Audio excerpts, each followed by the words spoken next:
Olá, tudo bem? Seja bem-vindo a mais um vídeo do canal. Que a graça e a paz do Senhor preencha sua vida de paz, segurança e proteção.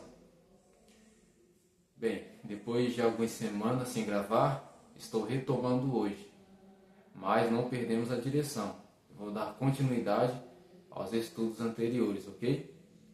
O estudo de hoje será o sétimo, será sobre o ministério de Jesus Cristo. Esse estudo de hoje será um estudo que vai complementar com os estudos anteriores, ok? Porque o quarto estudo, o quinto, o sexto e o sétimo, são estudos que se complementam, ok? O que você não entendeu no quarto, vai entender no quinto. O que não entendeu no quinto, vai entender no sexto. O que não entendeu no sexto, com certeza vai entender no sétimo, ok? Para começarmos, vamos fazer uma breve oração. Oremos. Senhor nosso Deus, agora vamos passar alguns minutos estudando a Sua Santa Palavra e te pedimos a Tua ajuda, a ajuda do Teu Espírito, para que possamos compreender o estudo de hoje. Seja conosco, em nome de Jesus. Amém. Pois bem, eu vou estar olhando aqui para baixo não estranha, porque estou com um guia na mão, ok?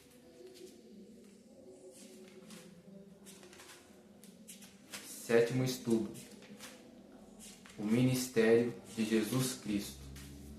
Aqui está um pequeno texto apresentando o estudo que diz assim: nos estudos anteriores, nós vimos que todas as coisas que eram feitas dentro do sistema cerimonial eram apenas uma sombra da missão de Jesus Cristo quando viesse ao mundo. O plano da salvação que teve início lá no Jardim do Éden já apontava para o verdadeiro Cordeiro que viria à Terra, livrar a humanidade da sentença mortal. Hoje, vamos ver na pessoa de Jesus cada coisa que havia no santuário terrestre. Bom, algumas coisas vocês já viram na pessoa de Jesus Cristo nos estudos anteriores. Hoje veremos mais algumas coisas, ok? Pois bem, pegue sua Bíblia e vamos lá. Aqui está a primeira pergunta. Quem morria no lugar do pecador antes de Cristo vir à Terra? Vamos lá. Você já deve saber quem morria no lugar do pecador, né? Se você ainda não sabe, abra sua Bíblia comigo em Êxodo capítulo 29.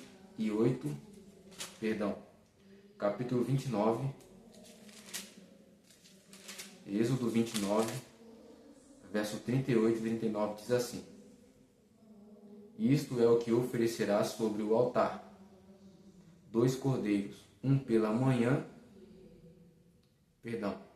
Verso 38. Isso é o que oferecerás sobre o altar: 2 cordeiros, de 1 ano, cada dia continuamente. Um cordeiro oferecerás pela manhã, e o outro ao pôr do sol. Até aqui. Como já sabemos, eram os cordeiros quem tomava o lugar do pecador no tempo antigo. De acordo também com Gênesis 3, verso 21, quando Deus precisou sacrificar um cordeiro lá no Éden para encobrir o pecado de Adão e Eva, assim também Deus precisou fazer por todos os pecadores antes da cruz. Eram os cordeiros quem pagavam pelos erros do homem. Eram os cordeiros quem recebiam o castigo que o pecador merecia. Eram os cordeiros que tomavam o lugar do pecador para o pecador não perder a vida. De acordo com Levítico 17, verso 11, o Senhor deu a vida dos animais sobre o altar, foi para que o sangue inocente do animal servisse como pagamento da dívida que o pecador tinha com Deus. E a dívida que o pecador tinha com Deus era a morte por causa do pecado.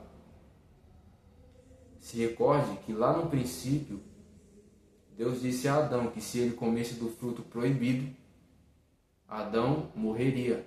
Ou seja, se Adão desobedecesse à ordem de Deus, Adão pagaria o pecado com a vida dele. Essa era a consequência para toda a humanidade. E todos nós devíamos pagar os nossos erros com a nossa vida. Você sabia disso? Os erros que nós cometemos no nosso passado, em ações, no falar, no pensar, todos os erros que cometemos, nós devíamos pagar com nossa vida. Mas João 3,16 diz que Deus amou ao mundo de tal maneira que deu seu Filho unigênito para que todo que nele crê não pereça, mas tenha vida eterna. Certa vez, Cristo disse que nós, seres humanos, valemos bem mais que os animais. Então, para Deus não perder a humanidade que Ele criou com tanto amor e carinho, o Senhor preferiu sacrificar a vida dos animais para servir como expiação pela vida humana, para que assim o pecador ficasse isento de pecado e recebesse uma nova chance de buscar a salvação eterna. Que Deus bondoso, não? O Senhor é muito bondoso conosco. Foi por isso que Deus pediu que todos os dias fosse sacrificado um cordeiro pela manhã e outro pela tarde. Isso representava a misericórdia de Deus em perdoar os pecados da humanidade diariamente. E como já sabemos, a morte de cada ovelhinha simbolizava Cristo que viria morrer pela humanidade. Cada cordeiro que morria no santuário era um tipo representando o antitipo que era Jesus Cristo. Foi por isso que João Batista chamou Cristo de o Cordeiro de Deus. Em João 1, verso 29, Cristo, quando vem até o Rio Jordão para se batizar, ao se aproximar ali do rio, João Batista vê Jesus Cristo e logo diz: eis o Cordeiro de Deus, que tira o pecado do mundo. O Espírito Santo fez João Batista entender que ali estava o Cordeiro de Deus, prometido desde o jardim do Éden. João Batista chama Cristo de Cordeiro de Deus porque ele conhecia o Antigo Testamento. Ele sabia que cada ovelhinha que morria no santuário apontava para Jesus Cristo. É por isso que ele disse: eis o Cordeiro de Deus, que tira o pecado do mundo. Então, quando Jesus chega no Rio Jordão, o Espírito faz João Batista entender que ali estava o Cordeiro profetizado no tempo antigo. Ou seja, ali estava o Cordeiro de Deus que iria quitar a dívida de todos os pecadores. Assim como os cordeiros morriam no lugar do pecador, para o pecador ficar isento de pecado, foi para isso também que Cristo veio à terra. Ele morreu em nosso lugar para salvar nossa vida do pecado e da morte. Foi por isso que o anjo de Deus veio até José e disse que o menino que nasceria de Maria se chamaria Jesus, porque Jesus em hebraico significa o Senhor é salvação. Leia comigo rapidinho Mateus capítulo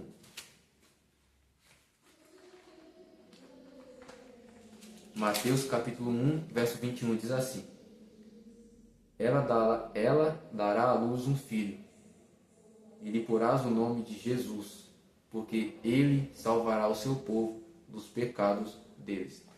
Perceba o que o anjo falou. Aqui o anjo de Deus veio anunciar a José que estava para nascer o Salvador da vida, o Salvador da humanidade. O anjo disse que ele, Jesus, iria salvar o povo dos pecados deles. E, de fato, somente o Senhor Jesus Cristo tem poder para salvar a nossa vida do pecado e da morte. Somente Ele tem poder. Somente o Senhor Jesus Cristo tem poder para cancelar a nossa dívida com o Pai. E o que nós devemos ao Pai Celeste é a nossa vida, se não se arrependermos dos nossos pecados. Jesus já pagou a nossa dívida, morrendo na cruz.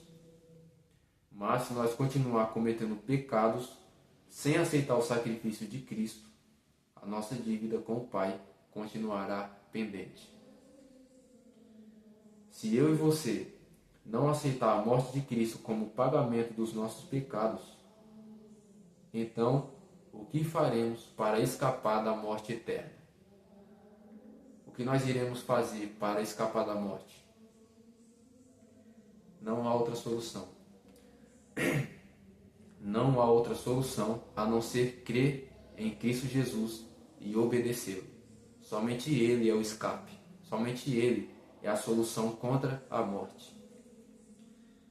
O nosso dever é apenas se arrepender dos nossos pecados e crer no Cordeiro de Deus, que comprou a nossa vida com o sangue dele. Leia comigo 1 Pedro.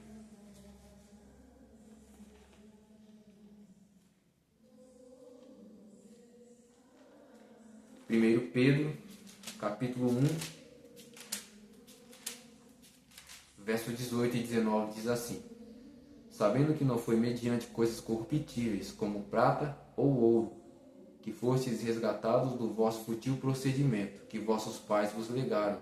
Ou seja, Pedro está dizendo, os vossos pecados que vocês cometeram nos dias passados não foram cancelados com ouro e prata. Isso são coisas corruptíveis. Essas coisas não tinham poder para cancelar os vossos pecados. Os vossos pecados, os vossos erros foram cancelados por algo muito mais precioso que ouro e prata. O verso 19 diz isso. Mas, pelo precioso sangue, como de cordeiro sem defeito e sem mácula, o sangue de Cristo.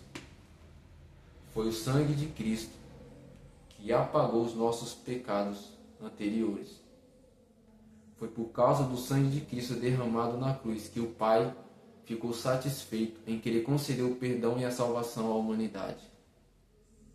Graças a Cristo, hoje temos a oportunidade de receber a vida eterna que perdemos. No tempo antigo, Deus ordenava que sempre trouxessem um cordeiro sem defeito para sacrificar. Ele pedia que os cordeiros fossem perfeitos, porque iria simbolizar Jesus, o nosso Salvador. E como acabamos de ler, Cristo comprou nossa vida com o precioso sangue dele, para que um dia possamos ter vida eterna juntamente com o Senhor. Amém?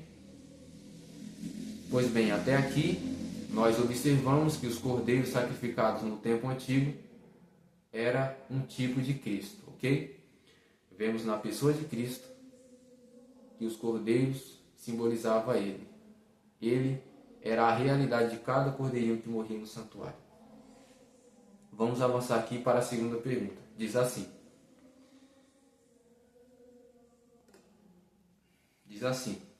quem trabalhava a favor dos pecados do povo antes de Cristo vir à terra? Note bem essa pergunta. Quem trabalhava a favor dos pecados do povo antes de Cristo vir à terra? Leia comigo Hebreus. Voltando um pouco aqui.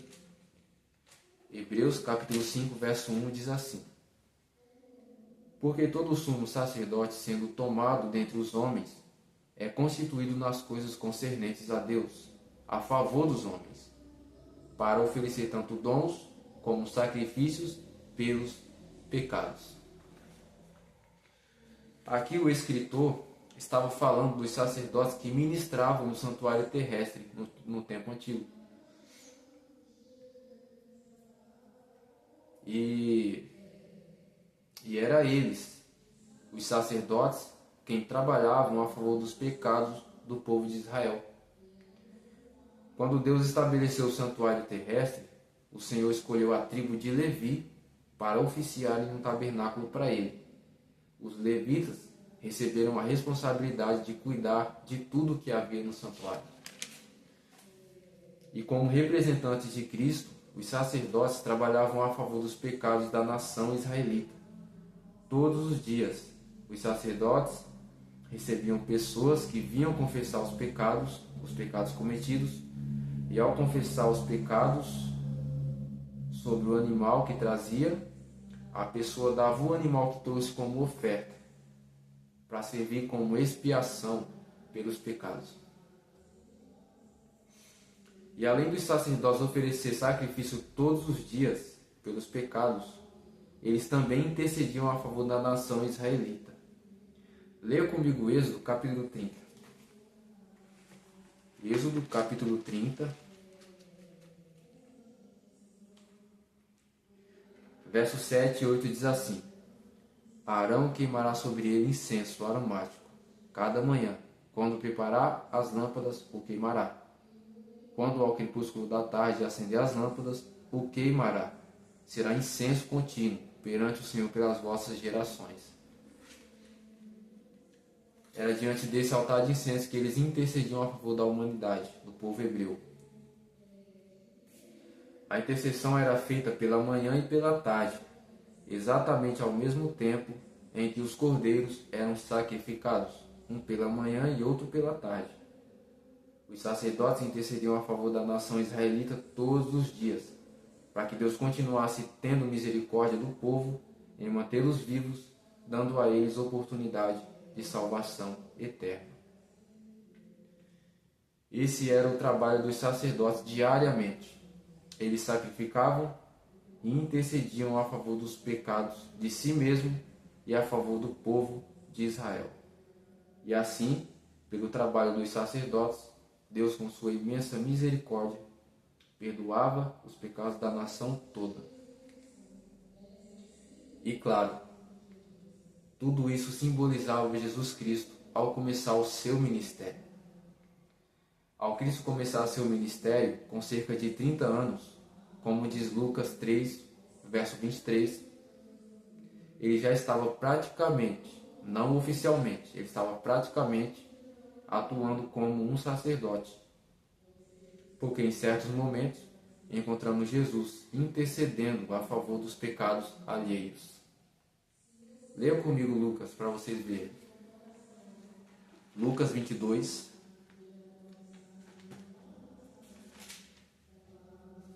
Lucas 22, verso 31. Lucas 22, verso 31 e 32 diz assim: Simão, Simão, eis que Satanás vos reclamou para vos peneirar como trigo. Eu, porém, roguei por ti, para que a tua fé não desfaleça. Tu, pois, quando te converteres, fortalece os teus irmãos. Aqui é Jesus Cristo falando. Eu, porém, roguei por ti. Aqui relata que Satanás queria destruir a vida dos discípulos de Cristo, mas Jesus intercedeu a favor deles. Então aqui deixa claro que Cristo agiu como um sacerdote, intercedendo a favor do próximo. E olha só, em outra parte encontramos Cristo agindo como sacerdote e como oferta pelo pecado. Vamos ver? Leia comigo aqui em Lucas, volte um pouco em Lucas 7.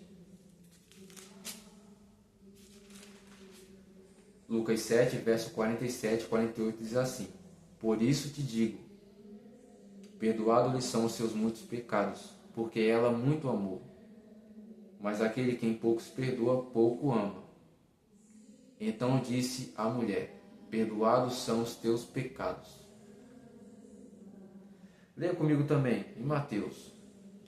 Guarde esse texto que lemos e leia comigo Mateus, capítulo 9.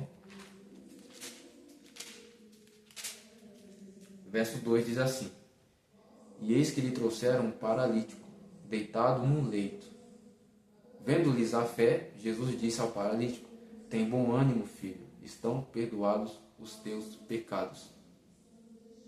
Calma aí.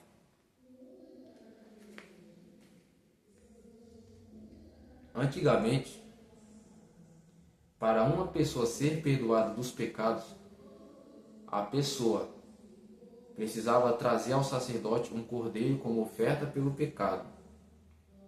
Sobre o animal, a pessoa confessava os pecados e após isso o animal era morto no lugar do pecador, para servir de expiação. E a favor do pecador, o sacerdote intercedia para Deus perdoá-lo. Este era o processo para alguém receber o perdão de Deus antigamente. Mas aqui nos versos que acabamos de ler, mostra a nós que Cristo não cobrou que o paralítico e a mulher fizessem todo aquele processo que era feito no tempo antigo. Cristo não cobrou o ritual por um motivo. Porque ali estava o verdadeiro sumo sacerdote para agir a favor dos pecados deles. Ali estava o verdadeiro Cordeiro de Deus como oferta pelos pecados deles. Ele, Jesus, era a imagem real do sistema cerimonial. Pouco antes de Cristo ser preso, encontramos também Jesus agindo como um sacerdote a favor dos discípulos. No contexto de João 17, encontramos Cristo fazendo uma linda intercessão a favor da vida dos discípulos e a favor da vida de todos que crescem nele. Se você quiser, depois leia o contexto do Evangelho de João, capítulo 17. Lá você verá Cristo fazendo uma intercessão a favor dos discípulos e a favor de todos que crescem no nome dele. E não parou por aí. Até mesmo depois de ser crucificado, Jesus continuou agindo como sacerdote a favor dos que estavam diante da cruz. Leia comigo Lucas 23. Lucas 23, verso 33 e 34 diz assim: Quando chegaram ao lugar chamado Calvário, ali o crucificaram, bem como os malfeitores, um à direita e outro à esquerda. Contudo, Jesus dizia: Pai, perdoa-lhes, porque não sabem o que fazem. Perceba Cristo na cruz, intercedendo a favor das pessoas que estavam diante da cruz, maltratando ele. Como já sabemos, a crucificação de Cristo foi cerca de 9 horas da manhã. E quando colocaram ele na cruz, Jesus intercedia por aqueles que o maltratavam. Ele pediu ao Pai que perdoasse os pecados daqueles. Como lemos em Êxodo 30, versos 7 e 8, os sacerdotes intercediam todos os dias, pela manhã e pela tarde, a favor do povo de Israel. E foi por isso que Cristo intercedeu pelo povo ao ser crucificado, às 9 horas da manhã. Assim como os sacerdotes intercediam pela manhã, Jesus intercedeu pela manhã. E assim como os sacerdotes intercediam pela tarde, com certeza Cristo intercedeu durante a tarde a favor do povo. Tudo o que havia no santuário terrestre simbolizava um corpo, e este corpo era Jesus Cristo. Tudo que acontecia lá, no tempo antigo, no santuário, apontava para o ministério de Cristo. Isso é interessante.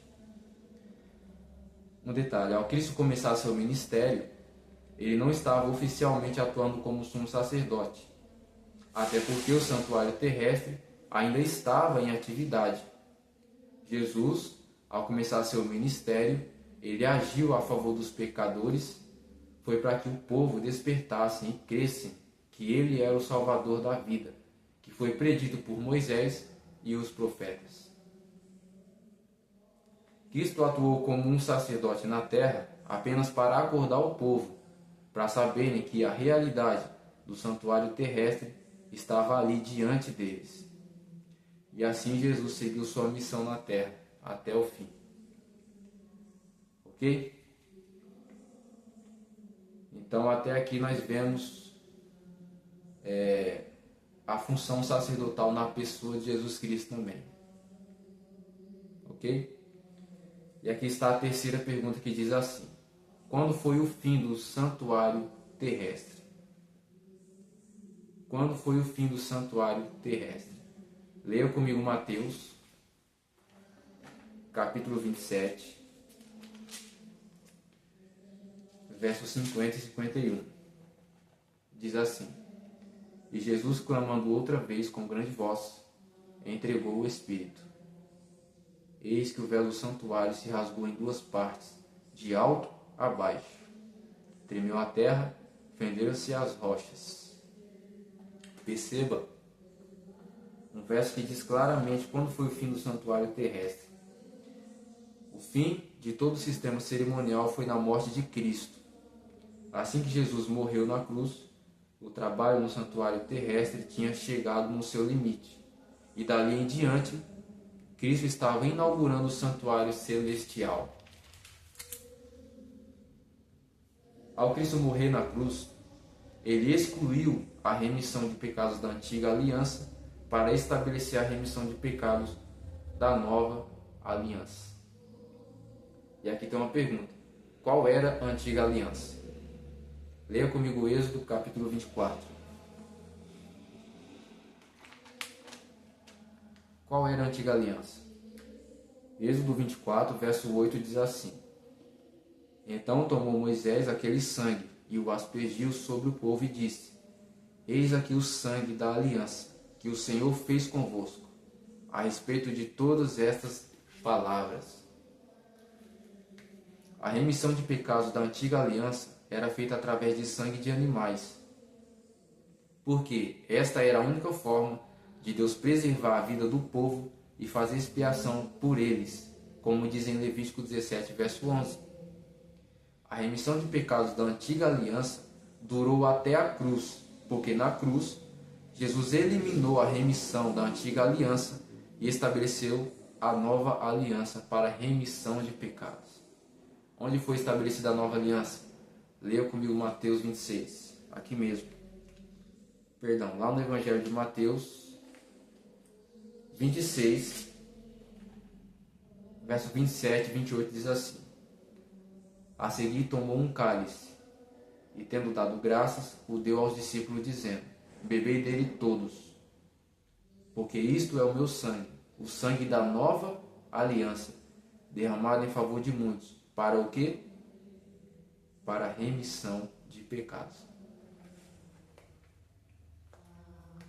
Então, olha só, na ceia, Jesus tinha ensinado aos discípulos como seria a nova forma de remissão de pecados dali em diante. Ele ensinou que não era mais preciso derramar sangue de ovelhas para expiar a vida dos pecados, a vida do pecador. Ele ensinou que não precisava mais buscar sacerdotes humanos para interceder a favor dos pecados, porque Jesus estava tomando todo o cargo do santuário terrestre para ser exercido no céu após sua ascensão. Foi por isso que, ao Cristo morrer, aconteceu do véu do santuário se rasgar em duas partes, de alto a baixo, significando que a lei cerimonial chegou ao fim, como diz em Mateus 27, verso 21. A remissão de pecados da antiga aliança, que não tinha valor nenhum, apontava para a remissão poderosa de Cristo, que foi estabelecida após sua morte e ressurreição. Ok? Amém? Graças ao nosso Senhor, hoje somos remidos pelo sangue poderoso dele. E aqui está a quarta e última pergunta. Muitos dizem que na morte de Jesus foi abolido o Antigo Testamento e a lei de Deus. Será que isto é verdade? Pois bem, vamos ver na Bíblia. Mateus 5, volte lá no capítulo 5 de Mateus, verso 17 e 18 diz assim: Não penseis que vim revogar a lei ou os profetas. Não vim para revogar, vim para cumprir. Porque em verdade vos digo, até que o céu e a terra passem, nenhum i ou um tio jamais passará da lei, até que tudo se cumpra. Percebeu as palavras de Cristo? Muitos pregam por aí que Jesus aboliu o Antigo Testamento na sua morte. Mas essa afirmação não condiz com a palavra de Cristo nos versos que acabamos de ler. O próprio Senhor disse: Eu não vim revogar a lei ou os profetas. Não vim para revogar, vim para cumprir. E para todos ficarem cientes que o Antigo Testamento é permanente até hoje, Cristo disse: Até que o céu e a terra passem, nenhum i ou um tio jamais passará da lei, até que tudo se cumpra. E a pergunta é: o céu e a terra passaram? É claro que não. Então nada da lei nada do Antigo Testamento caiu por terra. Quando Cristo disse, não vim revogar a lei e os profetas, ao dizer lei, ele se referia ao Pentateuco, que são os 5 livros de Moisés, que é chamado de livro da lei, porque lá estão todas as leis de Deus para a humanidade. E ao dizer profetas, Cristo se referia às escrituras de todos os profetas depois de Moisés. Logo fica bem claro que toda a palavra continua intacta. Agora, o que foi abolido na morte de Cristo? Foram os ritos cerimoniais, como estava profetizado em Daniel 9. Continuando. O que foi abolido na morte de Cristo foram os ritos cerimoniais, como estava profetizado em Daniel 9, verso 27, onde se cumpriu na morte de Cristo, quando o véu do santuário se rasgou em 2 partes, foi uma resposta que a lei cerimonial cessou. Perdão, o irmão estava passando aqui. Vamos continuar. Então, porque todos os ritos apontavam para Cristo. Quando Cristo morreu, a lei cerimonial cessou, porque todos os ritos apontavam para Ele. E após Cristo ressuscitar, Ele mesmo explicou que os rituais apontavam para Ele.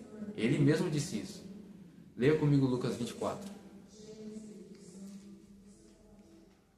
Lucas 24, verso 44 e 45 diz assim. A seguir, Jesus lhes disse, são estas as palavras que eu vos falei, estando ainda convosco. Importava se cumprisse tudo o que de mim está escrito na lei de Moisés, nos ensinos cerimoniais, nos profetas e nos salmos. Então lhes abriu o entendimento para compreenderem as Escrituras. Percebeu? Após Cristo explicar que ele precisava sofrer e morrer e depois ressuscitar, os discípulos entenderam que o Cristo que havia de vir devia primeiro viver manso e humilde como um cordeiro, para depois ele voltar a este mundo com fúria. Não só Cristo, também além de Cristo, os discípulos Paulo e Estevão pregaram que depois de Cristo, o santuário terrestre tinha perdido o valor. Vamos ver a pregação? A pregação de Estevão primeiro. Leia comigo Atos, capítulo 6. Olha o que Estevão diz. Atos 6, verso 12 ao 15, diz assim. Sublevaram o povo. Perdão, irmãos, eu estou gravando aqui da igreja e vocês devem ter percebido que eu estava meio acelerado porque também eu estava ali no som. Por isso que eu pausei o vídeo e saí, mas já tem um substituto lá. Então, pois bem, como eu estava dizendo, após Cristo ressuscitar, ele mesmo falou aos discípulos, explicando o Antigo Testamento, que todas as coisas que aconteciam lá apontavam para ele, como acabamos de ler. E não só isso, isso também foi pregado por Estevão e Paulo. Leia comigo Atos capítulo 6. Atos capítulo 6, verso 12 ao 15 diz assim. Sublevaram o povo, os anciãos e os escribas, e investindo o arrebataram, levando ao sinédrio. Apresentaram testemunhas falsas que depuseram. Este homem não cessa de falar contra o lugar santo do santuário e contra a lei cerimonial. Verso 14. Porque o temos ouvido dizer que esse Jesus, o Nazareno, destruirá este lugar e mudará os costumes que Moisés nos deu. Estevão estava pregando contra o santuário, explicando para os judeus que aquelas coisas que Moisés havia ensinado no tempo antigo já tinham perdido o valor. Mas os judeus não aceitaram a pregação de Estevão. E também Paulo pregou contra isso. Leia comigo aqui também. Atos 13. Atos 13, verso 37 ao 39 diz assim, ó. Pregação de Paulo. Porém, aquele a quem Deus ressuscitou, Jesus, não viu corrupção. Tomai, pois, irmãos, conhecimento de que se vos anuncia remissão de pecados por intermédio deste quem? Jesus. Paulo continuou no verso 39. E por meio dele, todo o que crê é justificado de todas as coisas das quais vós não pudestes ser justificados pela lei de Moisés. Os ritos cerimoniais. Paulo estava dizendo, os ritos cerimoniais, aquelas coisas que era acostumado a se fazer no tempo antigo, aquilo não tem poder para justificar vocês. Agora a remissão de pecados é pregada por meio de Jesus Cristo. Percebeu? A pregação dos discípulos foi levantar o nome de Jesus Cristo, para que o povo cresça no Filho de Deus como o Salvador da vida. Esta era a pregação dos apóstolos, e esta deve ser a nossa pregação. Devemos levantar o nome do Senhor para salvar vidas, e devemos também levantar a voz e dizer que toda a palavra do Senhor continua intacta. Amém? Aqui finalizamos e tem uma palavra final que diz assim: todos os ritos que prefiguravam o Salvador foram cumpridos na sua morte.